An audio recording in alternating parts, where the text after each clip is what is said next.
اعوذ باللہ من الشیطان الرجیم بسم اللہ الرحمن الرحیم والذین یتوفون منکم،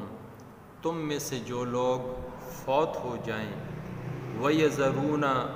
اور چھوڑ جائیں، ازواجن بیویاں، یتربصن وہ انتظار میں رکھیں، بانفسہن اپنے آپ کو، اربعۃ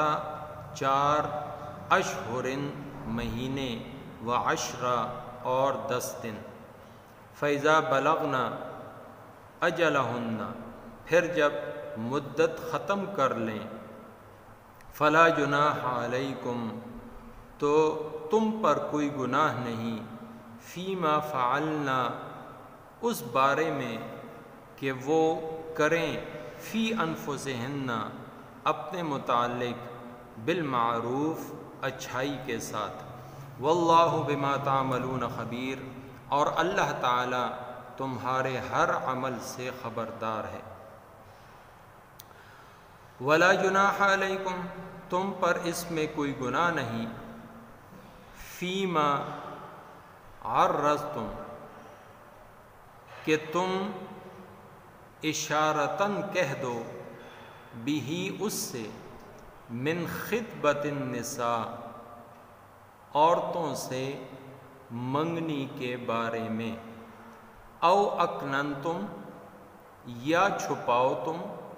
فی انفسکم اپنے دلوں میں،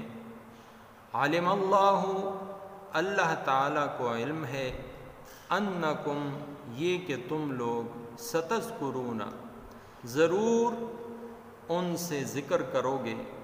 ولیکن لا تواعدوہن لیکن تم ان سے وعدہ نہ کر لو، سرًا پوشیدہ، الا مگر، ان تقولوا قولا معروفا یہ کہ تم کہو بھلی بات، ولا تعزموا عقدۃ النکاح اور عقد نکاح پختہ نہ کرو، حتیٰ یہاں تک کہ، یبلغ الکتاب پہنچ جائے عدت، اجلہ اپنی انتہا کو، وَاعْلَمُوا اور خوب جان لو، ان اللہ یعلم یہ کہ اللہ تعالیٰ جانتے ہیں، ما فی انفسکم جو تمہارے دلوں میں ہے، فاحذروہ پس اس سے ڈرو، وَاعْلَمُوا اور خوب جان لو، ان اللہ یہ کہ اللہ رب العزت، غفور بخشنے والے، حلیم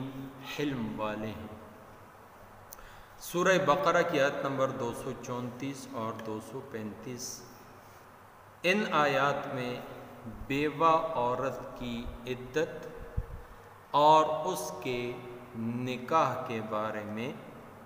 اللہ رب العزت نے تفصیلی حکم بیان فرمایا۔ وہ عورتیں کہ جن کا شوہر فوت ہو جائے اور وہ حاملہ نہ ہوں، تو ان کے لیے اللہ رب العزت نے ارشاد فرمایا، یتربصن بانفسہن 4 اشہر وعشرہ 4 ماہ اور 10 دن وہ اپنے آپ کو روکے رکھیں، یعنی 4 ماہ مکمل 120 دن اور اس کے بعد 10 دن اور، تو ٹوٹل 130 دن کی عدت، جس دن شوہر فوت ہوا اس دن سے وہ گنے گی۔ اگر شوہر کسی بھی اسلامی مہینے کی 1 تاریخ کو فوت ہو گیا تو پھر 4 مہینے پورے گنے جائیں گے، چاہے وہ مہینہ 29 کا ہو یا 30 کا ہو۔ مثلا 1 محرم کو فوت ہوا تو اب 1 محرم سے محرم، صفر، ربیع الاول، ربیع الثانی، یہ 4 ماہ، اور پھر اس کے بعد جو 5واں مہینہ شروع ہوگا تو اس کے پہلے 10 دن۔ اب بیچ میں یہ مہینے 29 کے ہوں یا 30 کے ہوں اس سے کوئی سروکار نہیں، 4 ماہ 10 دن پورے کرنے ہوں گے۔ اور اگر کسی بیچ والی تاریخ میں، مثلا 2 تاریخ کو کسی مہینے کے، یا 3 تاریخ کو، یا 15 تاریخ کو، اس طرح کسی تاریخ کو فوت ہوا تو اس تاریخ سے 130 دن کا شمار کیا جائے گا، اور یہ وہ عدت وفات ہے۔ اس میں بیوی کو، یہ جو فوت ہو گیا ہے اس کی بیوی کو ہر قسم کا زیب اور زینت اور بناؤ سنگھار یہ منع ہے، اور وہ اپنے گھر میں جو شوہر کا گھر ہے وہیں پر یہ عدت گزارے گی، بغیر کسی شدید مجبوری کے، دن ہو یا رات ہو، گھر سے باہر نکلنا اس کے لیے جائز نہیں۔ اگر بہت کوئی مجبوری ہے تو دن کے وقت وہ کہیں جائے تو رات کے لیے وہ ضرور بضرور اپنے اسی گھر میں قیام کرے۔ اس کے بعد اللہ رب العزت نے ارشاد فرمایا کہ جب وہ اپنی عدت مکمل کر لیں تو اس کے بعد وہ نکاح کر سکتی ہیں۔ اس میں دوسری بات یہ یاد رکھیں کہ اگر وہ عورت حاملہ ہو تو جیسا کہ آگے ہم پڑھیں گے کہ اس کے لیے عدت وہ وضع حمل ہے، یعنی وہ 4 ماہ 10 دن کے اندر یا 4 ماہ 10 دن کے بعد بچے کو جنے تو اس کے ساتھ ہی اس کی عدت مکمل ہو جائے گی، اور جب عدت مکمل ہو گئی تو اب وہ کہیں پر بھی نکاح کر سکتی ہے۔ اللہ رب العزت نے واضح الفاظ میں یہ ارشاد فرمایا فیما فعلن فی انفسہن بالمعروف، کہ وہ اس عدت کے بعد اگر کہیں پر اپنا نکاح کرانا چاہے تو اولیاء کو، جو اس کے ولی ہیں، ان کو یہ زیب نہیں دیتا، ان کے لیے مناسب نہیں کہ اس میں رکاوٹ ڈالیں۔ ہاں، اگر غیر کف میں اور اپنے برابری میں نکاح کرنے کی بجائے وہ کسی ایسی جگہ نکاح کر رہی ہے کہ کل کلاں وہاں سے ان کا آپس میں جوڑ کی بجائے توڑ کا خدشہ ہو، اور وہ کف میں نہیں ہے، برابری میں نہیں ہے اس خاندان والے، تو اس میں پھر اولیاء اپنا اختیار استعمال کر سکتے ہیں اور ایسی جگہ اس کا رشتہ کرائیں گے کہ جو کف میں ہو، برابری میں ہو، اور جہاں پر اس کے لیے آئندہ کے لیے جوڑ کی اور آپس میں جو ہے ایک اچھی زندگی گزارنے کی امید ہو۔ واللہ بما تعملون خبیر، اور اللہ جل جلالہ تو تمہارے ہر عمل سے خبردار ہے۔ یعنی کوئی بھی تم عمل کرو اور جس نیت سے کرو، اللہ رب العزت تمہارے اعمال سے خبردار ہے، تو بے جا رکاوٹ ڈالنے کی کوشش مت کرنا۔ اگر ایک اچھی جگہ اس کو مل رہی ہے نکاح کے لیے تو اس کی مدد کرنا اور اس کے ساتھ تعاون کرنا۔ اس کے بعد اگلی آیت کریمہ میں اس کے نکاح کے حوالے سے اگر کوئی خواہش مند ہو تو اس کے لیے حکم بیان ہوا ہے کہ وہ کیا کرے۔ تو اس میں بعض لوگ ایسے کرتے ہیں کہ عدت کا خیال نہیں کرتے اور اسی عدت کے دوران نکاح کی بات چلا لیتے ہیں، اس سے اللہ تعالیٰ نے منع فرمایا۔ اللہ رب العزت ارشاد فرماتے ہیں کہ چونکہ اللہ کو علم تھا کہ تم ایسا کام ضرور کرو گے، تو اللہ تعالیٰ نے اتنی چھوٹ تمہیں دے دی ہے کہ تم اشارتاً اس سے بات کہو۔ مثلا تم یہ کہہ دو کہ میرا شادی کا ارادہ ہے، یا تم کہہ دو کہ ایک نیک سیرت بیوی کی تلاش میں ہوں، تو اگر وہ اس اشارے سے سمجھ جائے تو ٹھیک ہے، یا پھر اولیاء میں سے، اس کے ولیوں میں سے کسی سے کہہ دیں کہ اگر نکاح کا ان کا ارادہ ہو تو مجھ سے مشورہ ضرور کر لیجیے گا۔ تو اس طرح کی بات جو اشارتاً ہو وہ کہی جا سکتی ہے، باقی صریح الفاظ میں یہ کہنا کہ میں تم سے نکاح کرنا چاہتا ہوں، ایسی بات جائز ہی نہیں۔ اور اللہ رب العزت نے بلکہ اس سے بہتر یہی بتایا کہ اکننتم فی انفسکم، تمہارے دل میں اگر رہے اور عدت مکمل ہونے کے بعد تم بیان کر لو اس سے، تو یہ صورت بھی ہو سکتی ہے۔ اور پھر اس میں صراحتاً اللہ تعالیٰ نے یہ فرما دیا وَلَا تَعْزِمُوا عُقْدَةَ النِّکَاحِ،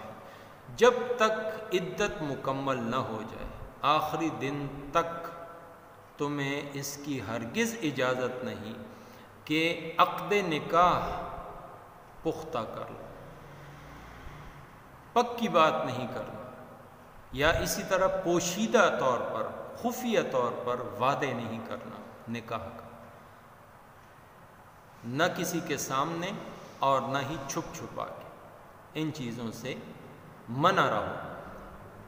اور یہ بات یاد رکھو کہ اللہ تعالیٰ تمہارے دلوں کے بھید خوب جانتا ہے، فاحذروا، اس لیے اس سے ڈرو۔ اگر تم نے ایسا کوئی ارادہ کیا ہے کسی ایسی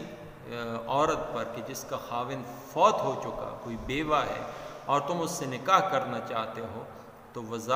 صراحتاً اور واضح الفاظ میں ہرگز اس سے بات نہیں کرنا، بلکہ اپنے دل میں یا تو چھپا کے رکھو یا اشارتاً تم ان سے بات کر لو، لیکن عزم نکاح، پختہ ارادہ نکاح کا یہ ہرگز دوران عدت جائز نہیں۔ اس لیے اس بارے میں، اس اللہ رب العزت کے حکم کے بارے میں فاحذروا، اس سے ڈرتے رہو۔ وَاعْلَمُوا أَنَّ اللَّهَ غَفُورٌ حَلِيمٌ، اور اگر تم اس سے باز آ گئے اور یا ایسی غلطی تم کر چکے اور اللہ تعالیٰ سے بخشش کے طلبگار ہو، تو اللہ تعالیٰ بہت غفور ہیں، بہت بخشنے والے ہیں، اور بہت ہی بردبار بھی ہیں۔ تمہاری ایسی کسی خطا کے اوپر فوراً اپنی پکڑ نہیں بھیجتا، بلکہ برداشت ہے اس کی، حلم ہے اس کا، وہ ڈھیل دیتا ہے اپنے بندے کو کہ ہو سکتا ہے کہ میرا یہ بندہ یہ واپس آ جائے، یہ اس گناہ سے توبہ کر لے، اور اللہ تعالیٰ بخشنے کے لیے بالکل تیار ہوتے ہیں۔ اللہ تعالیٰ مجھے آپ کو سب مسلمانوں کو قرآن اور سنت خیر الانام، سنت خیر الانام پر صحیح معنوں میں عمل کرنے کی توفیق عطا فرمائے۔ والذین یتوفون منکم، تم میں سے جو لوگ فوت ہو جائیں، ویذرون ازواجا، اور بیویاں چھوڑ جائیں، یتربصن بانفسہن اربعۃ اشہر وعشرا، وہ عورتیں اپنے آپ کو 4 مہینے اور 10 دن عدت میں رکھیں، فَإِذَا بَلَغْنَ أَجَلَهُنَّ، پھر جب مدت ختم کر لیں، فَلَا جُنَاحَ عَلَيْكُمْ، تم پر کوئی گناہ نہیں، فِيمَا فَعَلْنَ فِي أَنفُسِهِنَّ بِالْمَعْرُوفِ، تو جو اچھائی کے ساتھ وہ اپنے لیے کر لیں، وَاللَّهُ بِمَا تَعْمَلُونَ خَبِيرٌ، اور اللہ تعالیٰ تمہارے ہر عمل سے خبردار ہے۔ وَلَا جُنَاحَ عَلَيْكُمْ، تم پر اس میں کوئی گناہ نہیں، فِيمَا عَرَّضْتُمْ بِهِ، کہ تم اشارتاً کنایتاً ان عورتوں سے نکاح کی بابت کہو، او اکننتم فی انفسکم، یا اپنے دل میں پوشیدہ ارادہ کرو، علم اللہ تعالیٰ کو علم ہے، انکم ستذکروہن، کہ تم ضرور ان کو یاد کرو گے، ولیکن لا تواعدوہن سرا، لیکن ان سے پوشیدہ وعدے نہ کر لو، الا ان تقولوا قولا معروفا، ہاں یہ اور بات ہے کہ تم بھلی بات بولا کرو، ولا تعزموا عقدۃ النکاح حتی یبلغ الکتاب اجلا، اور عقد نکاح جب تک کہ عدت ختم نہ ہو جائے پختہ نہ کرو، وَاعْلَمُوا، اور جان رکھو، ان اللہ یعلم، بے شک اللہ تعالیٰ جانتا ہے، ما فی انفسکم، جو تمہارے دلوں میں ہیں، فاحذروا، پس تم اس سے خوف کھاتے رہو، وَاعْلَمُوا أَنَّ اللَّهَ غَفُورٌ حَلِيمٌ، اور یہ بھی جان رکھو کہ اللہ تعالیٰ بخشش اور حلم والا ہے۔ وما توفیقی الا باللہ۔